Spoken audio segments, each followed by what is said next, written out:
کہا جاتا ہے کہ کیپٹلزم کی بنیاد انسانی لالچ اور سوشلزم کی بنیاد انسانی ضرورت ہے۔ یہ بات کس حد تک صحیح ہے اور ان دونوں سوشو اکنامک سسٹمز میں سے بہتر سسٹم کون سا ہے، اس پر ہم آج کی ویڈیو میں بات کریں گے۔ تو اس ویڈیو کو لاسٹ تک ضرور دیکھیں اور ہمارے چینل کو سبسکرائب کر کے بیل آئیکن کو دبانا مت بھولیں۔ ویڈیو میں بہت سی جگہ فری مارکیٹ اکانومی کا لفظ استعمال ہوا ہے۔ فری مارکیٹ دراصل کیپٹلزم کو ہی کہا جاتا ہے، لہذا اس سے کنفیوز نہ ہوں۔ تو آئیے شروع کرتے ہیں۔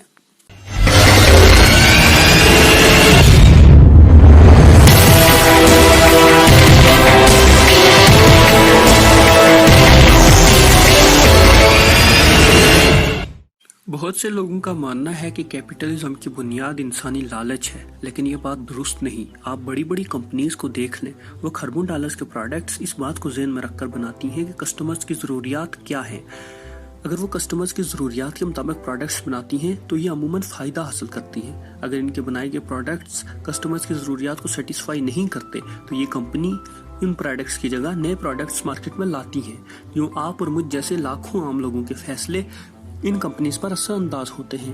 ہم یہ کہہ سکتے ہیں کہ ہم اپنے پیسے کے ذریعے ایک طرح سے ووٹ دے رہے ہیں کہ کمپنی کو کون سی چیز بنانی چاہیے۔ دوسری طرف سوشلزم میں حکومت اس بات کا تعین کرتی ہے کہ آپ کو کیا چاہیے اور آپ کی ضروریات کیا ہیں، اور عموماً یہ اندازے غلط ثابت ہوتے ہیں۔ انہی غلط اندازوں کی وجہ سے ماضی میں تمام سوشلسٹ حکومتیں ناکام ہوئی ہیں۔ وینزویلا، جو کبھی ساؤتھ امریکہ کے امیر ترین ملکوں میں سے ایک تھا، سوشلزم اپنانے کی وجہ سے کچھ ہی عرصے میں اپنی تمام امیری و دولت کھو بیٹھا۔ سوویت یونین کے ٹوٹنے کے بعد جب وہاں کے اکانومسٹ کو اپنے خیالات کا اظہار کرنے کا موقع ملا تو ان میں سے دو اکانومسٹ شیمولیف اور پوپوف نے ایک کتاب لکھی جس کا بعد میں انگلش میں بھی ترجمہ ہوا۔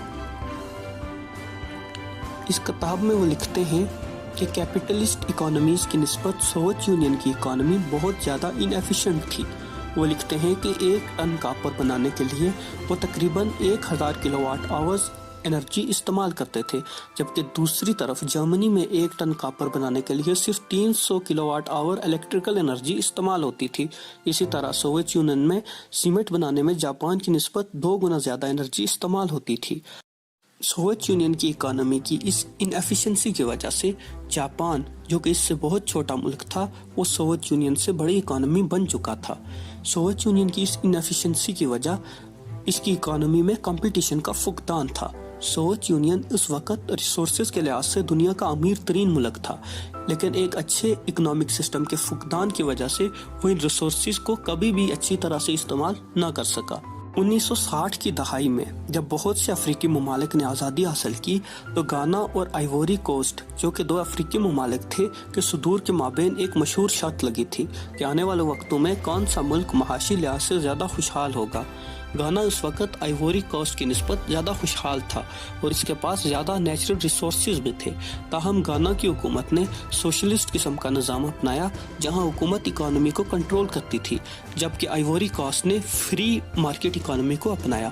اس کا نتیجہ یہ نکلا کہ 1982 میں آئیوری کوسٹ گانا کی نسبت بہت زیادہ خوشحال بن چکا تھا۔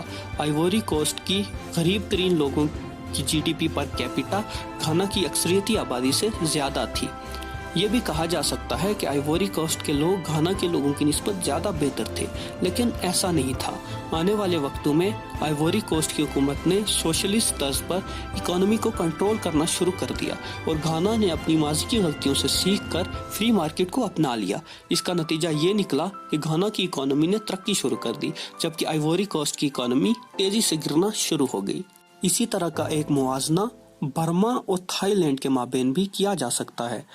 سوشلزم اپنانے سے پہلے برما کا standard of living Thailand کی نسبت ہائی تھا، جبکہ سوشلزم اپنانے کے بعد برما کا سٹینڈرڈ آف لیونگ گر گیا، جبکہ Thailand free market economy اپنانے کی وجہ سے ترقی کرتا گیا۔ بہت سے دوسرے ممالک جیسے کہ India, China, Germany, New Zealand اور سری لنکا وغیرہ نے بھی اکانومی سے حکومتی کنٹرول اٹھائے جانے کے بعد خاصی ترقی کی۔ 1960 میں انڈیا اور ساؤتھ کوریا معاشی لحاظ سے تقریباً ایک ہی سطح پر تھے۔